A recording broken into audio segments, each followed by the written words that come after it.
something that I did notice that was much better is that you like to do a chip shot. You like to, your angle of approach sometimes is a little too steep. Okay. And that's why either you notice it and you compensate and that's where you hit it fat, or you just hit the shot and that's where you're catching the grooves instead of hitting it like a putter.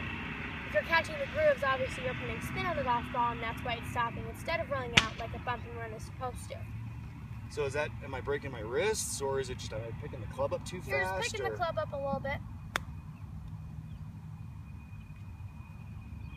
You haven't stepped any real hard, but... No, but I do sometimes.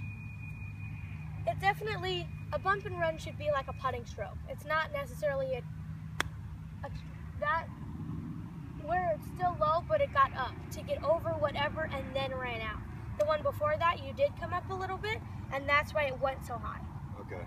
But So that one ran out farther because the stroke on that one was better. So you'd rather see the trajectory a little lower? Yes. Okay. For a bump and run, because you're not looking to hit it high. A bump and run isn't made to, you know, shoot 5 feet up in the air. Right.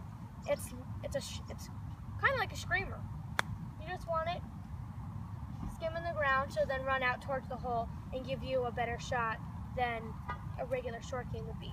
So when you're practicing this and when you're using this, something to compensate for that is just think about it like it's your putters in your hand. Yeah. Because that's going to be easy to relate to than... Same ball position? Mm-hmm. Yeah. That was a little fat.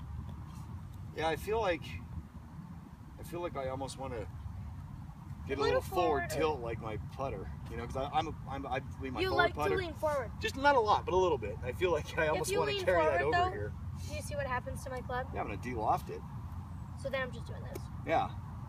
So that's not going to help anybody. Okay, so you're saying don't do that. Middle of your stance to a little bit forward, like we have your putter, but we're not pressing forward. No. The direction.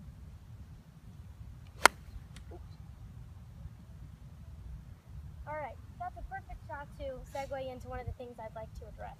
Okay. You tend to unsynchronize your body, which I'm not 100% sure is the real word, but we're going to use it. So, I know what you mean. Your lower body and your upper body tend to come out of sync with each other. And you either hit it fat, which I watched a couple of times, or that last one was thin. Mm-hmm. When your body comes out of sync, it's harder to come back because your downswing's already started and you can't move your upper body fast enough to meet your lower body. Okay. So when you compensate, sometimes you tend to swing a little faster, like I said, to come up and to compensate to meet your lower body, and then you lose the parts of your swing that make you able to hit shots like we saw before.